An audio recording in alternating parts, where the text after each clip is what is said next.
Happy sixth night of Hanukkah, everyone. So tonight's boat pose is a variation on the full boat, the one that takes us really low to the ground, the second one that we did in our series.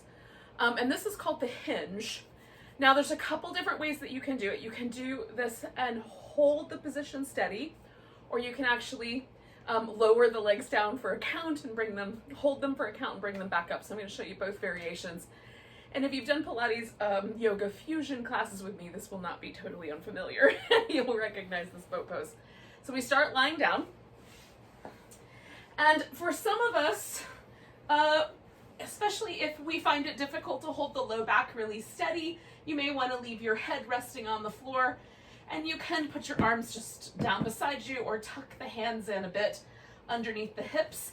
Otherwise, you can bring your hands behind your head, press your head back, and then curl the shoulders off the floor a bit so that it then creates this flexed spine, which will allow you to access the abs a little more deeply and really hold that low back stable.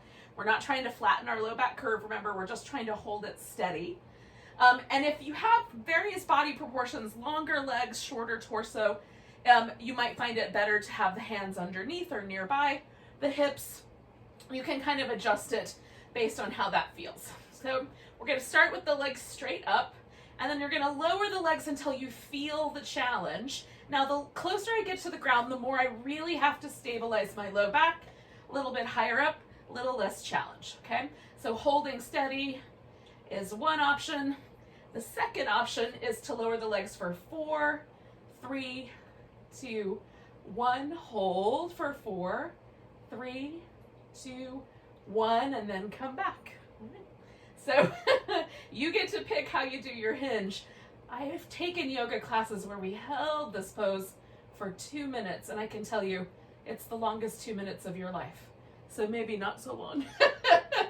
Take yourself as many hinges as it takes to feel that really lovely lower abdominal strengthening that this pose provides. So thank you so much for joining me for one more night of boat pose. We have 2 left to go. Happy Hanukkah, everyone, and Namaste.